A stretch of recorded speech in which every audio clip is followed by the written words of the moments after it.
विचारलं की येताना कार्यक्रमाला कुठल्या भाषेत बोलू, इंग्लिश बोलू, मराठीत बोलू की गुजराती बोलू, तिन्ही भाषेत ती इव्हेंट आहे. तर तुम्ही फक्त विनंती करा कुठली भाषेत मी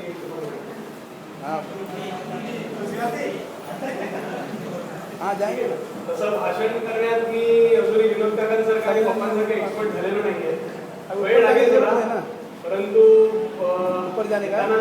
आतमध्ये गोष्ट शिकलो आणि पहिलेच बघितलं की युवा सेनेच्या माध्यमातून आजच्या तारखेत माझे तरुण मित्र विनस ग्रुपचे सगळे माझे मित्र असला चांगला समाजसेवेचा कार्यक्रम करतायत हे बघून मला फार आनंद होतो.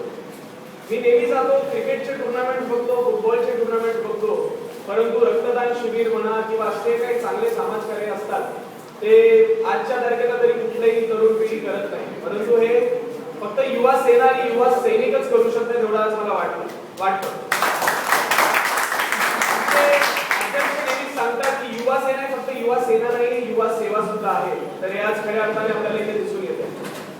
बाकी भाषण काय फास्ट एवढं बोलणं आणि त्यात एवढं स्क्रिप्ट करून त्याला किंवा मनात विचार करून मी काय बोलू शकत नाही.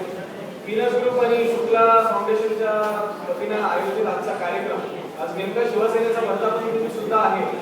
तर मी आपल्या सगळ्यांचं त्यात हार्दिक अभिनंदन करतो की एवढा चांगल्या कार्यक्रमासाठी आपण मला आमंत्रण दिलं आणि मी इथपर्यंत आलो. सर तेव्हा म्हणाले बिट्टू जी अब थाना से आए मुझे बहुत अच्छा लगा. मैंने सर को बोला सर ऐसा फॉर्मेलिटीज करने का कोई जरूरत नहीं है. जब भी युवा सेना का कहा पर कुछ भी होगा उधर मैं आऊँगा ही जरूर आऊँगा. और ऐसे चांगले कार्यक्रम आपण अपनी रजा घेतो. जय हिंद, जय महाराष्ट्र.